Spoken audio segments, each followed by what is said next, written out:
Next current affair చూడండి. మేము అడుగుతున్నది ఒక్క ఐస్ ముక్కే, ఒక్క ఐస్ ముక్కే. ఇప్పుడు ఎవరంటే మనకి మిట్టి అని మనకి డెన్మార్క్ ప్రధానమంత్రి, ఓకేనా. ఇప్పుడు మనకి డెన్మార్క్ ప్రధానమంత్రి. ఈ డెన్మార్క్ ప్రధానమంత్రిని ఇప్పుడు ఎందుకు మన ఆ, ట్రంప్ ఎందుకు ఇవన్నీ అలా అంటున్నాడు? మేము అడుగుతున్న ఒక చిన్న ఐస్ ముక్కనే ఇచ్చేయచ్చు కదా. అక్కడ చూడండి, అది కూడా ఖనిజాల కోసం కాదు, జస్ట్ రక్షణ కోసం మాత్రమే. ఒకసారి చూడండి, ఇప్పుడు నేను మీకు చూపిస్తా. యా, ఒకసారి ఇప్పుడు ఏమని మాట్లాడుతున్నాడు వచ్చేసి మనకి ఆ, ఏంటి ఒక చిన్న ఐస్ ముక్క మాకు ఇచ్చేసేయండి అని దేన్ని అడుగుతుండు? గ్రీన్లాండ్ అడగడం జరుగుతుంది. ఒకసారి మీరు గ్రీన్లాండ్ మ్యాప్ని అబ్జర్వ్ చేయండి. ఈ మ్యాప్ని అబ్జర్వ్ చేస్తే అసలు ట్రంప్ ఏం అడుగుతుండు, ఎందుకు అడుగుతుండు, ఈ స్టోరీస్ మీకు అర్థమవుతాయి. ఒక్కసారి మీరు నాతో పాటు ట్రావెల్ చేయండి. యా, సో చూస్తే ఇప్పుడు మీరు చూడండి, ఇదంతా కూడా మనకి యూఎస్ఏ. ఈ యూఎస్ఏలో మనకి కెనడా రేంజ్లో కనబడుతున్న థింగ్ ఏంటంటే గ్రీన్లాండ్. బట్ ఈ గ్రీన్లాండ్ యొక్క అడ్మినిస్ట్రేషన్ మనకి ఎవరి కింద ఉంది అంటే డెన్మార్క్ కింద ఉంది. చూడండి, గ్రీన్లాండ్ డెన్మార్క్ కింద ఉంది. అయితే ఇప్పుడు ఈ గ్రీన్లాండ్ని యూఎస్ఏ కావాలంటుంది. బట్ డెన్మార్క్ ఏమంటుంది? మా దేశం మీద, మా సావరిటీ, మా సార్వభౌమత్వం మీద మీరు ఎలా హ్యాండ్ ఇస్తే మేము ఎలా ఊరుకుంటాం అని ఈవిడ స్ట్రాంగ్గా కౌంటర్ ఇచ్చింది. ఇక్కడ ట్రంప్ ఏమంటుందంటే గ్రీన్లాండ్ స్వాధీనానికి నాటో అంగీకరించాల్సిందే. మీరు కానీ కాంపిటేటివ్ ఫీల్డ్కి కొత్త అయితే, ఇప్పుడు మీకు నాటో అంటే ఏంటో తెలియదు. చూడండి, ఇప్పుడు మీకు నాటో అంటే ఏంటో ఇప్పుడు మీకు తెలియదు. నేను చెప్తా అసలు నాటో అంటే ఏంటన్నది. ఓకే, తర్వాత ఇక్కడ మీరు చూసుకుంటే దావోస్ సదస్సులో ట్రంప్ స్పష్టీకరణ చేసిండు. మరి దావోస్ అంటే ఏంటి? యా, ఇది కూడా మనం ఇప్పుడు మాట్లాడుకుందాం. ఓకే, ఒక చిన్న షార్ట్ రివ్యూ ఇస్తా, ఎందుకంటే మనం పేపర్స్లో వచ్చిన కట్స్ని కూడా మాట్లాడుకుంటాం. ఇటు స్టేటే కాదు, సెంట్రలే కాదు, ఇలా పేపర్ కట్స్ కూడా మనం డిస్కస్ చేసుకుంటామని మీకు తెలిసింది. ఓకే, అసలు ఈ స్టోరీ అంతా మనకి కానీ అసలు ఇంపార్టెంట్ కాదు. ఇక్కడ మనం రేపు ఎగ్జామ్స్లో అడగడానికి స్కోప్ అయిన థింగ్ ఏంటంటే మనకి దావోస్. ఈ దావోస్ గురించి స్పెషల్గా మనం ఒక వీడియో పెట్టుకుందాం. ఎందుకంటే ఈ దావోస్ సెషన్ ఎండ్ అయిపోయాక దాని అవుట్కమ్స్ ఏంటి, ఇటు ఏపీ కాంటెక్స్ట్లో, ఇటు టీజీ కాంటెక్స్ట్లో, ఇండియా కాంటెక్స్ట్లో ఆ దావోస్ సంబంధించిన అవుట్కమ్స్ ఏంటి. దావోస్ అంటే ఏం లేదండి, ఇది స్విట్జర్లాండ్లో ఒక ఏరియా. ఇక్కడ స్విట్జర్లాండ్లో ఒక ఏరియా. ఇక్కడ సంవత్సరంలో జనవరి సీజన్లో దీన్ని నడిపేది ఎవరంటే వరల్డ్ ఎకనామిక్ ఫోరం వాళ్ళు. ఈ వరల్డ్ ఎకనామిక్ ఫోరం అనే ఒక సంస్థ ఉంది. ఇది దావోస్లో ప్రతి సంవత్సరం స్విట్జర్లాండ్లో దావోస్లో ఒక సెషన్ నడిపిస్తుంది. ఈ సెషన్లో ఏంటంటే ప్రపంచంలో ఉన్న అన్ని పెట్టుబడులు కూడా ఇక్కడికి రావడం జరుగుతుంది. అంటే ఫర్ ఎగ్జాంపుల్ ఇప్పుడు మీరు ఒక దేశం అనుకోండి, మీరు ఫర్ ఎగ్జాంపుల్ తెలంగాణ అనుకోండి, మీకంటే ఒక చిన్న స్టాల్లో పెడతారు. ఆ స్టాల్లో పెడితే ప్రపంచంలో ఉన్న అన్ని కంపెనీలు అక్కడికి వస్తే మీరు చెప్పుకోవాలి, మా తెలంగాణలో ఇన్ని ఫెసిలిటీస్ ఉన్నాయి, మా దగ్గరికి వస్తే మేము ట్యాక్స్ రిడమ్షన్ చేస్తాం, మా దగ్గరికి వస్తే మీకు ఈ ఫెసిలిటీస్ ఇస్తాం అని చెప్పుకొని అక్కడ ఉన్న కంపెనీస్ని మీరు ఆకర్షించుకోవాలి. అలా ఏ కంపెనీ అయితే మీ దగ్గర పెట్టుబడి పెట్టుకోవాలని అంటే వాళ్ళు ఒక డిజైర్ ఉంటుందో అప్పుడు మీరు వాళ్ళకి తెచ్చుకోవచ్చు. అయితే ఇదే దావోస్ సెషన్కి ట్రంప్ ఇక్కడికి వచ్చి అక్కడ పెట్టుబడుల గురించి మాట్లాడకుండా నాటో గురించి, అదేవిధంగా గ్రీన్లాండ్ గురించి మాట్లాడిండు. ఆ గ్రీన్లాండ్ మేము అడుగుతున్న చిన్న ఐస్ ముక్కనే. మేము ప్రతి సంవత్సరం ఎన్నో దానాలు చేస్తున్నాం. ఆ దానాల్లో మేము అడుగుతుంది చాలా చిన్న విషయాన్ని అడుగుతున్నాం, ఇది కూడా మీరు ఇవ్వకపోతే ఎలా అని మన మీదికి కౌంటర్ అటాక్ చేస్తుండు ఎవరు? ట్రంప్. అయితే ఇదే కేసులో నాటో అనే ఒక ప్రస్తావన వచ్చింది. మరి నాటో అంటే ఏంటంటే North Atlantic Treaty Organization. Short ఫామ్లో చెప్తున్నా, మీకు ఇక్కడ రెండు రకాలైన ఇజమ్స్ ఉంటాయి. ఇజమ్స్ అంటే మీరు చూసుకోండి, ఒకటి వచ్చేసి కమ్యూనిజం, ఇంకొకటి వచ్చేసి ఏంటంటే క్యాపిటలిజం. ఈ రెండు రకాలైన ఇజమ్స్ మనకు కనబడతాయి. తెలుగులో అయితే దీన్ని మనం పెట్టుబడిదారీ ఆర్థిక వ్యవస్థ అంటాం.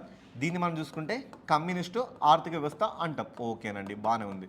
ఈ రెండింటికి మిక్చర్గా వచ్చిందే సోషలిస్టిక్ ఫార్మాట్. ఓకేనా, సోషలిస్టిక్ అంటే తెలుగులో ఏంటంటే సామ్యవాద సిద్ధాంతం. ఓకేనా, సామ్యవాద సిద్ధాంతం. అయితే కమ్యూనిజం ఏమంటుందంటే ఎలాంటి కంపెనీలు అయినా కూడా ఇవన్నీ వచ్చేసి ఎవరి కంట్రోల్లో ఉండాలంటే గవర్నమెంట్ కంట్రోల్లోనే ఉండాలని చెప్తుంది. ఓకేనా, మరి క్యాపిటలిజం వచ్చేసి ఏం చెప్తుందంటే ఇది ఫ్రీ మార్కెట్ అంటే స్వేచ్ఛాయుతమైన మార్కెట్ గురించి ఇది మాట్లాడుతుంది.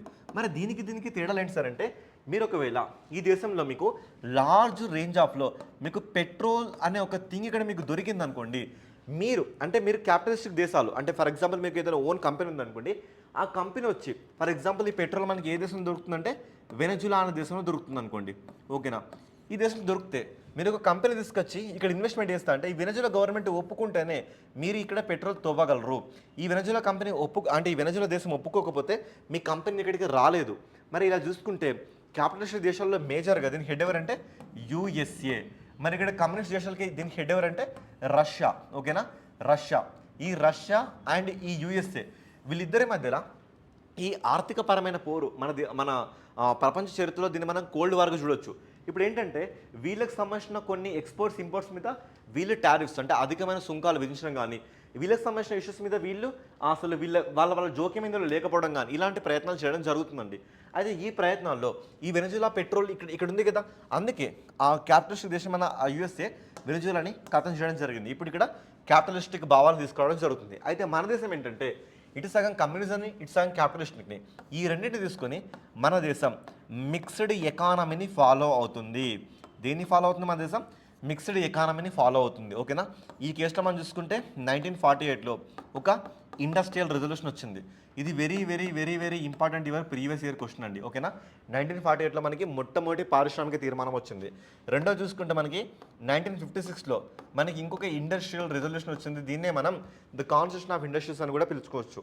ఓకేనా, ఇక్కడ చూసుకుంటే కంపెనీలో మనకి షెడ్యూల్ ఏగా, షెడ్యూల్ బిగా, షెడ్యూల్ సిగా, షెడ్యూల్ ఏ చూసుకుంటే గవర్నమెంట్కు, షెడ్యూల్ బిలో చూసుకుంటే మిక్స్డ్, షెడ్యూల్ సిలో చూసుకుంటే ప్రైవేట్ కంపెనీలుగా. అదేవిధంగా మనం చూసుకుంటే ఇక 1991లో మనకి ఎల్పిజి రీఫార్మ్స్ వచ్చినాయి. లిబరలైజేషన్, ప్రైవేటైజేషన్, గ్లోబలైజేషన్, ఇలా లైసెన్స్ రాసిని కంప్లీట్గా ఇక్కడ రద్దు చేయడం జరిగింది. అలా ఇలాంటి ఒక రకమైన మేనర్ మనకు కనబడుతుంది. అయితే ఈ నాటో అంటే ఏంటంటే ఎప్పుడైతే ఈ యుఎస్ఏ రష్యా నుంచి తమను తాము రక్షించుకోవాలనే ఉద్దేశంగా ఇలా అట్లాంటిక్ని ఆనుకొని ఉన్న దేశాలన్నిటితో ఒక రకమైన మిలిటరీ అలియన్స్ని తయారు చేసింది. ఎందుకోసం తయారు చేసిందంటే మ్యూచువల్ డిఫెన్స్ కోసం తయారు చేసింది. మరి మ్యూచువల్ డిఫెన్స్ అంటే ఏంటి సార్ అంటే మా మీద చెయ్యేస్తే, ఫర్ ఎగ్జాంపుల్ నా మీద చెయ్యేస్తే నాటోలో ఎవరెవరు ఉన్నారో అన్ని దేశాల మీద చెయ్యేసినట్లుగా అలా నాటోని ఎప్పుడంటే 1949లో దీన్ని ఎస్టాబ్లిష్ చేయడం జరిగింది. April 14 టైంలో చేయడం జరిగింది. అయితే ఈ నాటో హెడ్ క్వార్టర్ వచ్చి మనకి బ్రసెల్స్లో కనబడుతుంది.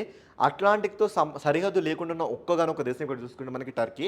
ఇదే కాంటెక్స్ట్లో 2023లో నాటోలో జాయిన్ అయిన 32nd దేశంగా మనం స్వీడన్ని అబ్జర్వ్ చేయొచ్చు. ఇది ఇంతకుముందు మీ ప్రీవియస్ ఇయర్ క్వశ్చన్ అండి.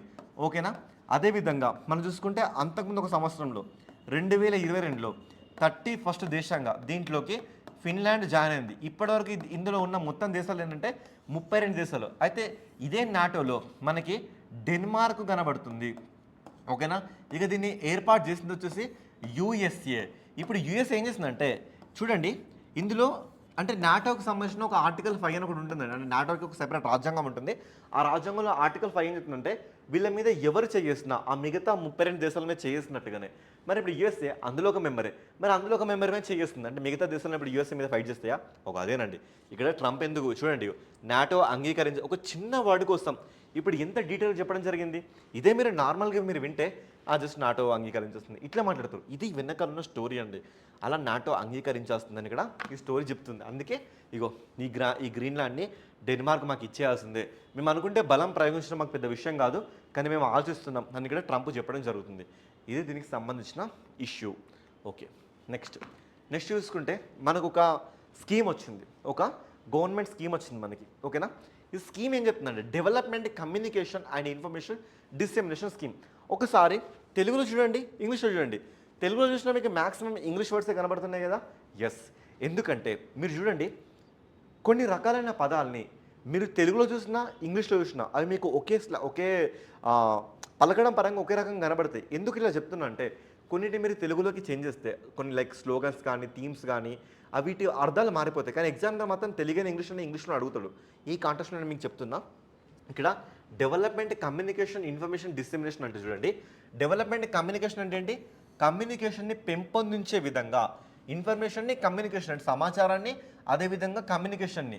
డిసెమినేషన్ అంటే ఏంటి? ఇప్పుడు డిసెమినేషన్ ఇట్లా చదువుతాం కదా, ఇట్లా ఇట్లా ఇట్లా వెదజేస్తాం కదా, అలా అంటే ఇన్ఫర్మేషన్ని కానీ కమ్యూనికేషన్ని కానీ మన దేశం మొత్తం కూడా ఇలా ఇన్ఫర్మేషన్ని డిసెమినేటింగ్ చేసే విధంగా ఒక స్కీమ్ వచ్చింది. ఈ స్కీమ్ని ఇప్పుడు ఏం జరిగిందంటే ఇటీవల సమాచారం మరియు ప్రసార శాఖ, ఇప్పుడు చూడండి కమ్యూనికేషన్ ఇన్ఫర్మేషన్ అంటే ఆ మినిస్టర్ కదా, బ్రాడ్కాస్టింగ్ అండ్ ఇన్ఫర్మేషన్ మినిస్టర్ కదా, ఆ ఇన్ఫర్మేషన్ సంబంధించిన సహాయ మంత్రి లోక్సభలో ఈ స్కీమ్ గురించి మాట్లాడిండు. ఈ స్కీమ్ గురించి మాట్లాడాడు కాబట్టి ఇది ఇప్పుడు మనకి ఇంపార్టెంట్. ఓకేనా. ఇప్పుడు మనకి ఇంపార్టెంట్ ఇలాంటి క్వశ్చన్స్ మనం ఎక్కడ ఎక్స్పెక్ట్ చేసి తెలుసా మీకు, మనకి సెపరేట్గా చూడండి గవర్నమెంట్ స్కీమ్స్ అని ఒక సెపరేట్ ఫోల్డర్ ఉంటుంది, ఓకేనా. గవర్నమెంట్ స్కీమ్ అని మీరు చూస్తే ప్రతి ఎగ్జామ్లో ఇలాంటి గవర్నమెంట్ స్కీమ్స్ మీద మనకి ప్రతిసారి క్వశ్చన్స్ పడతాయి. ఫర్ ఎగ్జాంపుల్ మీరు చూస్తే ఎంజీ నరేగా యాక్ట్ కానీ, తర్వాత స్వర్ణ జయంతి షహరీ రోజ్గార్ యోజన కానీ, అదేవిధంగా మనం చూసుకుంటే సిత్రా స్కీమ్స్ కానీ, ఇలా ఎన్నో స్కీమ్స్ అండి, ఇలా ఎన్నో స్కీమ్స్ మనకి ప్రతిసారి క్వశ్చన్స్ ఫ్రేమ్ అవుతాయి. ఈ కాంటెక్స్ట్లో కాస్త జాగ్రత్తగా ఉండండి, ఓకేనా. మీకు తెలుగు ఇంగ్లీష్ రెండు ఫార్మాట్లో ఉన్నాయి, మీకు తెలుగులో చదువుతున్నాయి ఎందుకంటే మేజర్ స్టూడెంట్స్ మనకి తెలుగు మీడియం నుంచి కదా.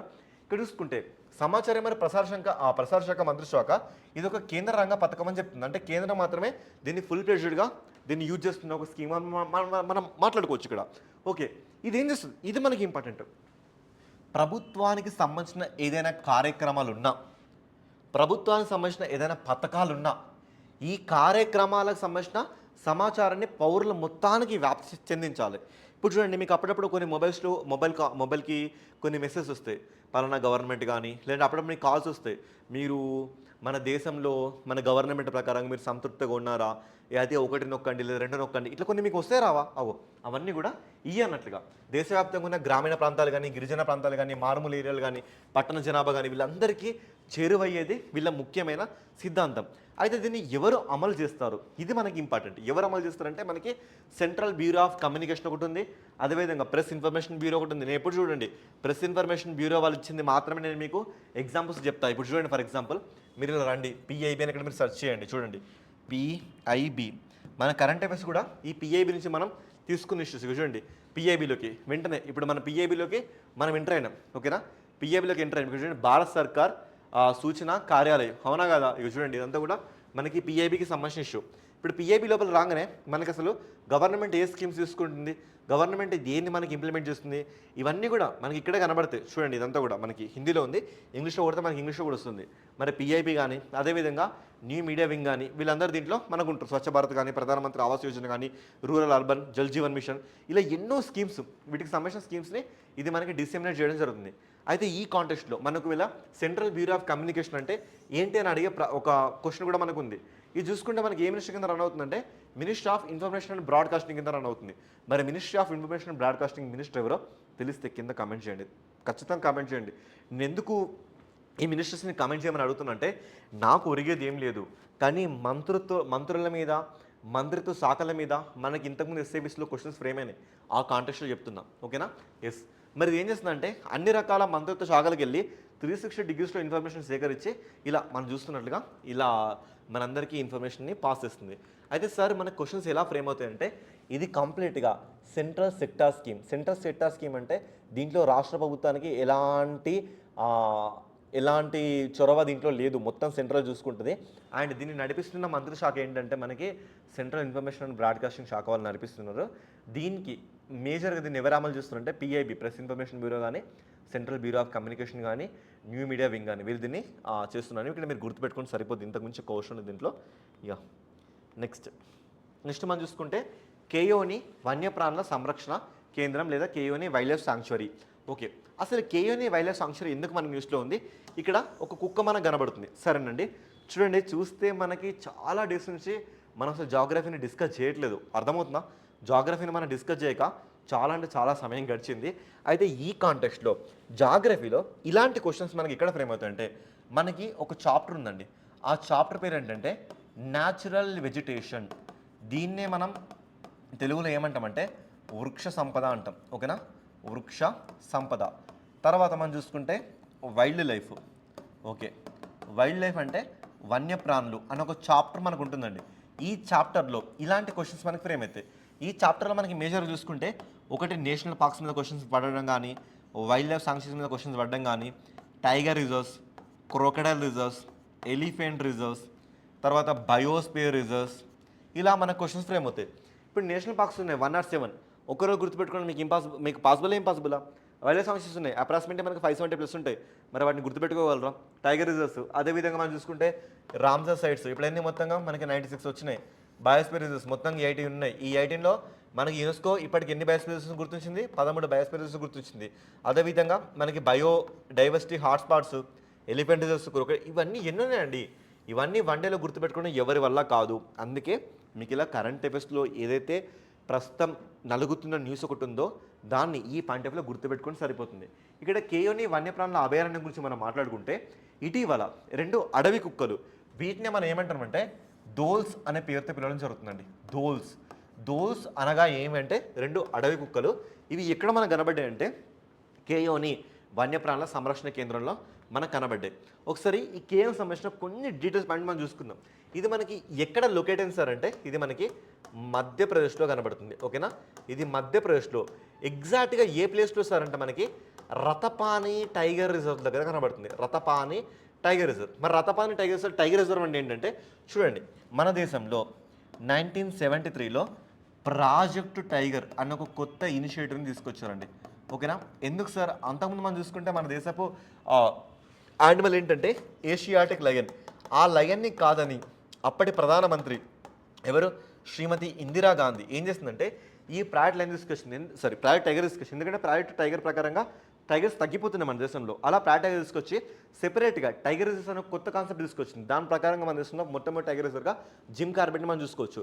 ప్రజెంట్ మనం చూసుకుంటే మొత్తంగా 58 టైగర్స్ మన దేశంలో ఉన్నాయి. 58 ఏంటంటే మాధవ్ టైగర్ రిజర్వ్, 57 ఏంటంటే రతపాని టైగర్ రిజర్వ్. ఈ రతపాని టైగర్ రిజర్వ్ దగ్గరే మనం చూసుకున్న కేయోని వైల్డ్ లైఫ్ సాంక్చురీ ఉంది. ఇది మనకి సెకండ్ ఇంపార్టెంట్ క్వశ్చన్. ఫస్ట్ ఏంటి, ఇది ఎక్కడ ఉంది? మధ్యప్రదేశ్లో. ఇది దేన్ని ఆనుకొని ఉంది?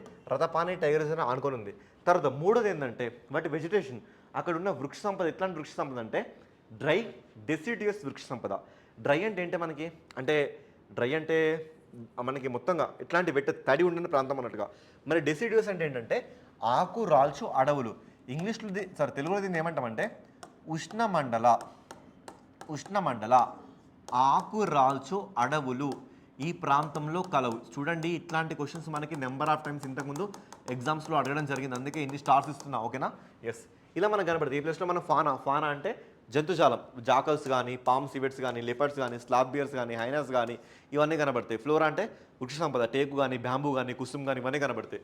ఓకేనా, మరి కొన్ని ఫ్యాక్ట్స్ దోల్ గురించి చూసుకుంటే ఏంటంటే ఈ దోల్స్ అంటే ఈ అడవి కుక్కలు ఏంటంటే కార్నివోరస్ అంటే అర్థం ఏంటో తెలుసా మీకు? ఇవి కంప్లీట్గా మాంసాహారం మాత్రమే భుజించే జీవులు అని ఇక్కడ అర్థం. ఓకేనా, సరిపోతుందండి. తర్వాత ఇవి ఐయుసిఎన్కి సంబంధించిన రెడ్ లిస్ట్లో మనకి ఎక్కడ ఉన్నాయి? మరి ఐయుసిఎన్ ఏంటంటే ఇంటర్నేషనల్ యూనియన్ కన్సర్వింగ్ నేచర్. ఇది ఎప్పుడు ఏర్పడింది? 1948లో ఏర్పడింది. ఎక్కడ ఉంటుంది? స్విట్జర్లాండ్లో గ్లాండ్లో సెటిల్ అవుతుంది. ఇది ఈ 1964 నుంచి మనకు ఒక పుస్తకం రిలీజ్ చేస్తుంది. ఆ పుస్తకం పేరు ఏంటంటే రెడ్ డేటా బుక్ అంటే ఏదైతే ఫ్లోరా కానీ ఫానా కానీ అంతమైపోవడానికి ఎండేంజర్గా చాలా దగ్గరగా ఉంటుందో వాటికి సంబంధించి ఒక 9 కేటగిరీలు దీంట్లో ఉండేయండి. ఆ 9 కేటగిరీల్లో ఈ వైల్డ్ డాగ్స్, ఈ దోల్స్ ఎక్కడున్నాయంటే వల్నరేబుల్ అంటే తెలుగులో దుర్బలమైన స్థితిలో ఇవి మనకు కనబడుతుంది. దుర్బలం అంటే ఇక వాటిని మనం కాపాడుకోలేకపోతే అవి చనిపోతాయని మనం చెప్పొచ్చు, ఎండేంజర్లో ఉన్నాయి. అదే సైటిస్లో చూసుకుంటే సైటిస్ అంటే మనకి convention in international trading of the endanger species. అందులో మనకి అపెండిక్స్ 1, అపెండిక్స్ 2, అపెండిక్స్ 3 ఉంటాయి. అపెండిక్స్ 2లో ఉన్నాయి అంటే పెద్దగా వీటిని ఏం మనం చేయట్లేదని అర్థం. అదేవిధంగా మన దేశంలో వన్యప్రాణి సంరక్షణ చట్టం 1972 వైల్డ్ లైఫ్ ప్రొటెక్షన్ యాక్ట్లో చూసుకుంటే షెడ్యూల్ 2లో ఈ మనకు కనబడుతుంది. ఇది ఈ కేయోని వైల్డ్ లైఫ్ సాంక్చురీకి సంబంధించిన కొన్ని విషయాలు. అయితే మనం ఇంతటితో చెప్పుకుంటే ఇతరుల కరెంట్ అఫైర్స్కి మన కరెంట్ అఫైర్స్కి తేడా ఏముంది? మధ్యప్రదేశ్ అనే ఒక టాపిక్ న్యూస్లోకి వచ్చింది కాబట్టి దానికి సంబంధించిన కొన్ని స్టాటిక్ పాయింట్స్ ఇప్పుడు మనం తెలుసుకుందాం. ఎందుకు సార్ అంటే ఇవి రేపు పొద్దున మనకి పాలిటీలో కానీ లేదా కరెంట్ అఫైర్స్లో కానీ జీకేలో కానీ అడిగే ప్రాబబిలిటీ ఉంది. ఓకే, ఇప్పుడు చూద్దాం. మధ్యప్రదేశ్ ఇప్పుడు మనకు ఫామ్ అయిందంటే 1956లో ఫామ్ అయింది. దీని క్యాపిటల్ ఏంటంటే భోపాల్. కానీ లార్జెస్ట్ సిటీ మాత్రం ఇండోర్ అండి. డిస్ట్రిక్ట్ చూసుకుంటే 50 జిల్లాలు కనబడుతున్నాయి. తర్వాత ఇక్కడ మనం చూసుకుంటే దీని గవర్నర్ అంటే Mangubhai C Patel. Chief minister అంటే మోహన్ యాదవ్. ఇతను బీజేపీ పార్టీ నుంచి మనకు కనబడుతున్నాడు. తర్వాత స్టేట్ లెజిస్లేచర్ చూసుకుంటే ఓన్లీ యూనికామరల్, బై కెమెరల్ కాదు.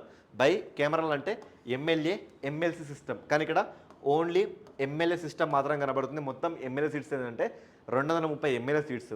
తర్వాత ఇక్కడ మనం రాజ్యసభ నుంచి ఎంతమంది ఎంపీలు అంటే 11 ఎంపీ సీట్లు, లోక్సభ నుంచి 29 ఎంపీ సీట్లు. మరి దీని హైకోర్టు ఎక్కడుంది? జనరల్ హైకోర్టు ఆ రాష్ట్రపు యొక్క రాజధానిలోనే ఉంటుంది కదా, బట్ ఇక్కడ అట్లా కాదండి. దీని హైకోర్టు ఎక్కడుందంటే జబల్పూర్లో ఉంది. ఎక్కడుంది? జబల్పూర్లో ఉంది. బట్ ఈ రాష్ట్రపు యొక్క అసెంబ్లీ కానీ అదేవిధంగా సెక్రటేరియట్ అంటే సచివాలయం కానీ ఇవి మాత్రమే మనకి ఈ భోపాల్లో కనబడతాయి. ఓకేనా, ఈ భోపాల్లో కనబడతాయి.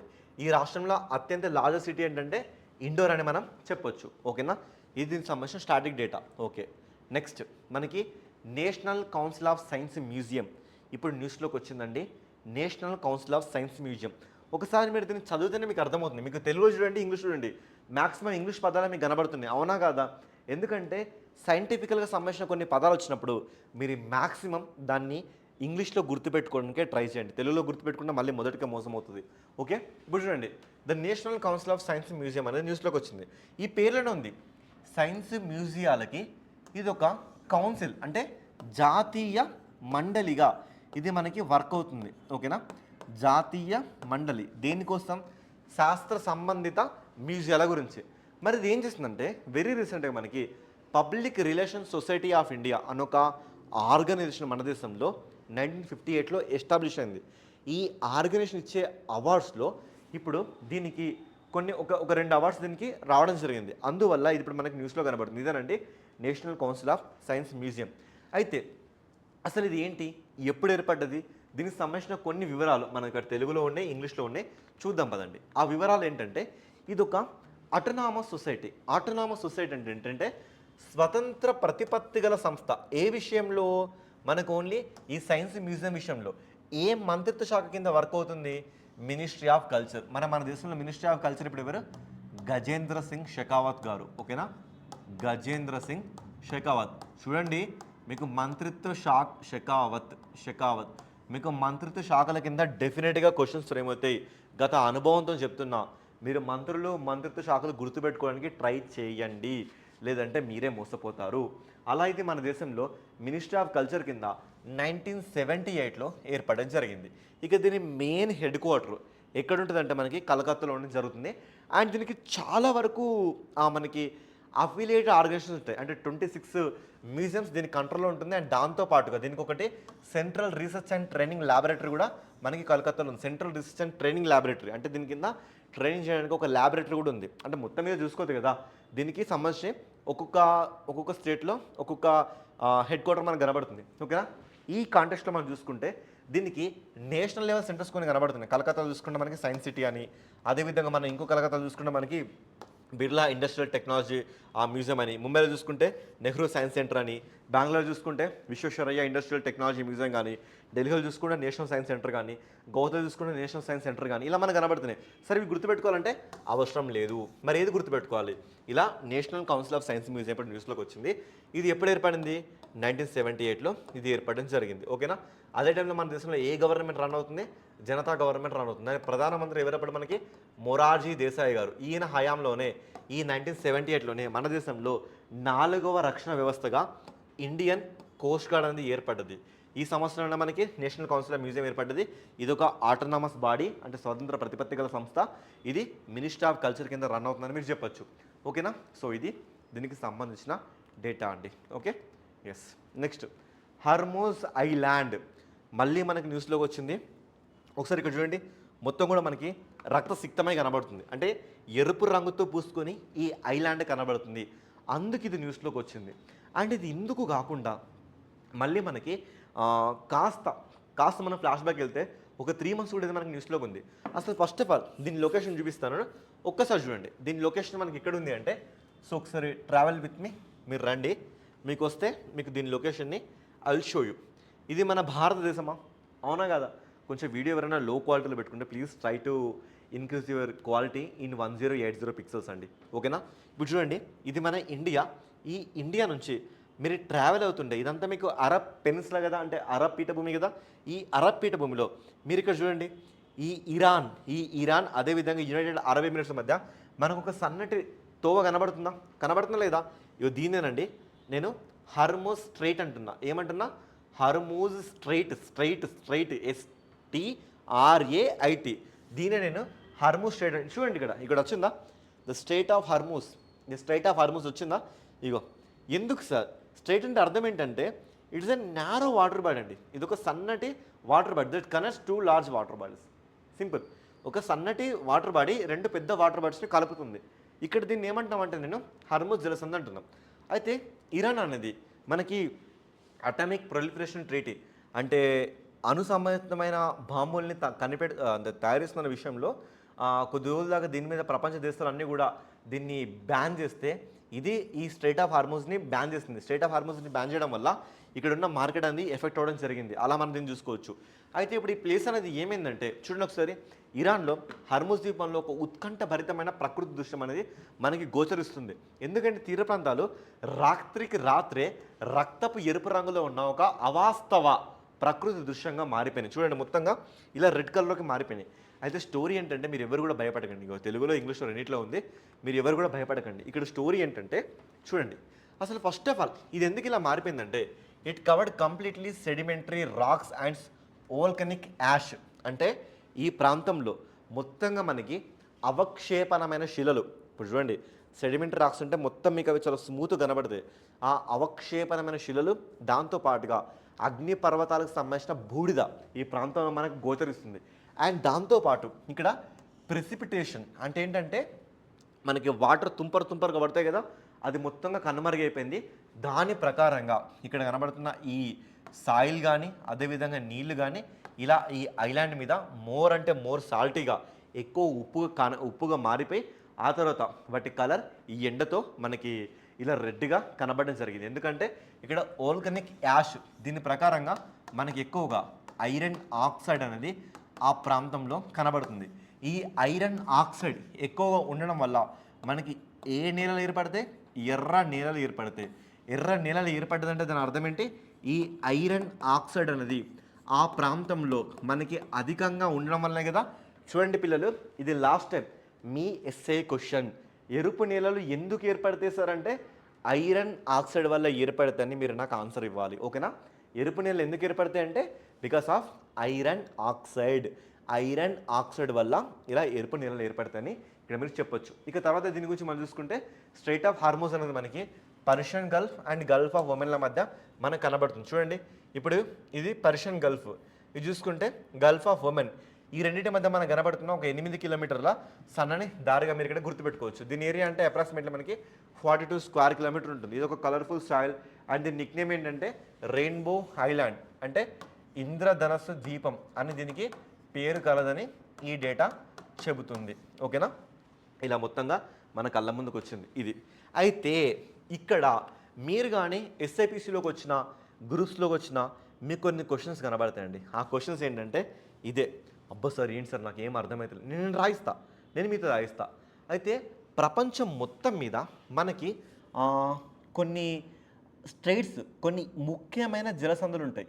అవి ఎగ్జామ్ ఏదైనా మనం అడగడానికి ప్రాబిలిటీ ఉంటుందండి. ఇప్పుడు మనం చూద్దాం ఆ థింగ్స్ ఏంటంటే, ఇప్పుడు మనం దేని గురించి మాట్లాడుకున్నాం? స్ట్రైట్ ఆఫ్ హార్మోజ్ గురించి మాట్లాడుకున్నాం. ఇది ఎక్కడుంది? మనకి ఇరాన్కి అండ్ యుఏఈ మధ్యలో మనకు కనబడుతుంది. ఓకేనా? ఇదే విధంగా మనం ఇంకొన్ని స్టేట్స్ మాట్లాడుకుందాం. మన దేశంలో ఈ భారతదేశం అదేవిధంగా శ్రీలంక మధ్యలో మనకు కనబడుతున్న ఇంకొక స్ట్రైట్, ఇంకొక జలసంధి ఏంటంటే పాక్ జలసంధి. ఓకేనా? పాక్ జలసంధి మనకు కనబడుతుంది. అదేవిధంగా మనకి ఈ ఇండోనేషియాలో కనబడుతున్న ఇంకొక జలసంధి ఏంటి సార్ అంటే దాని పేరు మలక్కా జలసంధి. ఓకేనా? మలక్కా జలసంధి, ఇది ఒకటి గుర్తుపెట్టుకోండి. ఓకేనా? నెక్స్ట్ ఇక్కడ లాస్ట్ వేలో మనం చూసుకుంటే ఇటు రష్యా, అటు చూసుకుంటే యుఎస్ఏ, వీటి మధ్యలో మనకు కనబడుతున్న జలసంధి ఏంటి సార్ అంటే దాని పేరే బేరింగ్ జలసంధి. ఇప్పుడు మీకు చూపిస్తా. మీరు ఎప్పుడైనా కూడా ఇలా ఒక గ్లోబ్ని దగ్గర పెట్టుకోండి. ఇలా గ్లోబ్ని దగ్గర పెట్టుకొని ఎప్పుడు కూడా మీరు ఇట్లా దీన్ని మ్యాక్సిమం అబ్జర్వ్ చేయడానికి ట్రై చేయండి. ఎందుకంటే ఇది మీకు లాంగ్ రేంజ్ చాలా ఇంపార్టెంట్ అండి. ఇప్పుడు నేను బేరింగ్ జలసంధి గురించి మాట్లాడా కదా, ఒకసారి చూద్దాం. ఇగో బేరింగ్ జలసంధి చూడండి. ఇక్కడ ఇగో ఇదంతా ఏంటి? రష్యా. ఈ రష్యా ఇదే విధంగా మనం చూసుకుంటే అలాస్కా అంటే యూఎస్ఏ, వీటి మధ్యలో మనకు కనబడుతుందా? ఇగో ఈ ప్రాంతాన్ని మనం బేరింగ్ స్ట్రైట్ అంటాం. చూడండి ఇదంతా కూడా, ఇక చూడండి ఇక్కడ బేరింగ్ స్ట్రైట్ కనబడుతుందా లేదా? ఇగో బేరింగ్ జలసంధి. ఓకేనా? బేరింగ్ జలసంధి. ఓకే. అదేవిధంగా మనం చూసుకుంటే ఇక్కడ ఇగో ఈ ప్రాంతంలో అట్లాంటిక్ అండ్ మధ్యధర సముద్రం మధ్యలో మనకు కనబడుతున్న మేజర్ జలసంధి ఏంటంటే దాని పేరే జిబ్రాల్టర్ స్ట్రైట్. ఏమంటున్నాం? జిబ్రాల్టర్ జలసంధి అని మనం దీన్ని పిలవడం జరుగుతుంది. ఓకే. ఇక అదేవిధంగా మనం ఈ సౌత్ అమెరికా కాంటినెంట్లో కింది ప్రాంతాన్ని మనం చూసుకుంటే దీన్ని మనం మాజిలాన్ జలసంధి అంటున్నాం. ఏమంటున్నాం? మాజిలాన్ జలసంధి అనే పేరుతో మనం పిలుస్తున్నాం. ఇక అదేవిధంగా మనం ఇక్కడ ఈ మధ్యధర సముద్రంని ఈ బ్లాక్ సీతో మనం చూసుకున్నప్పుడు ఇక్కడ అంటే ఏ ప్లేస్? ఇటు గ్రీస్ కానీ ఇటు టర్కీ కానీ ఈ ప్లేస్లో మనకు కనబడుతున్న జలసంధి ఏంటంటే మనకి డార్డనెల్లస్ జలసంధి. డార్డనెల్లస్ జలసంధి, ఓకేనా. ఇక తర్వాత ఈ Mediterranean sea and black sea మధ్యలో అంటే ఎగ్జాక్ట్గా మనకి ఈ ఈ మన టర్కీ రేంజ్లో కనబడుతున్న ఇంకొక జలసంధి పేరు ఏంటంటే బోస్పరస్ జలసంధి. ఏ జలసంధి? బోస్పరస్ జలసంధి. అదేవిధంగా ఈ ప్రాంతం మొత్తం మనకి రష్యా, ఈ ప్రాంతం మొత్తం మనకి యుక్రెయిన్, ఈ యుక్రెయిన్ రష్యా మధ్య మనకు కనబడుతున్న జలసంధి ఏంటంటే దీని పేరే కెర్చ్ జలసంధి అనే పేరుతో మనం పిలుస్తాం. కెర్చ్ జలసంధి. ఇవి మనకి ఇంతో కొంత ఇంపార్టెంట్. అండ్ నార్త్ అమెరికాలో మనం చూసుకుంటే కెనడాలో మనకు కనబడుతున్న ఇంకో జలసంధి పేరు ఏంటంటే హడ్సన్ జలసంధి. హడ్సన్ జలసంధి. అయితే లాస్ట్ టైం మనం ఎక్కువ అడిగిన క్వశ్చన్స్ ఏంటంటే ఈ మలక్కా జలసంధి ఇండోనేషియాలో ఉంది, పాక్ జలసంధి మన భారతదేశం శ్రీలంకని విరదిస్తుంది, ఇక బేరింగ్ జలసంధి మళ్ళీ ఇక్కడ మీకు కనబడుతున్న బేరింగ్ స్టేట్, బేరింగ్ జలసంధి ఇటు చూసుకుంటే రష్యాని, ఇటు చూసుకుంటే యూఎస్ని విడదీస్తుంది. అదేవిధంగా ఇప్పుడు మనకి న్యూస్లోకి ఏదో వచ్చింది, స్ట్రైట్ ఆఫ్ హర్మూజ్, హర్మూజ్ జలసంధి కూడా ఇప్పుడు మనకి న్యూస్లోకి వచ్చింది, ఓకేనా. ఇలా దీని గురించి మనం ఇక్కడ మాట్లాడుకోవచ్చు. ఓకే గాయస్, ఇది ఈరోజు కరెంట్ అఫైర్స్. ఇంతకంటే మోర్ అండ్ బెస్ట్ క్వాలిటీతో మళ్ళీ మనం నెక్స్ట్ సెషన్లో కలుసుకుందాం. This is your Shravan sir and stay tune, show your love towards us. Thank you so much. ఇంతకంటే మోర్ అండ్ బెస్ట్ క్వాలిటీతో మళ్ళీ కలుసుకుందాం. అండ్ ఒక కరెంట్ అఫైర్ మాట్లాడటమే కాదండి, దాని చుట్టూ అల్లుకున్న ప్రతి డేటాని మీకు అరటి పండు తొక్క ఒలిచినట్టుగా ఇవ్వడం నా బాధ్యత, ఓకేనా.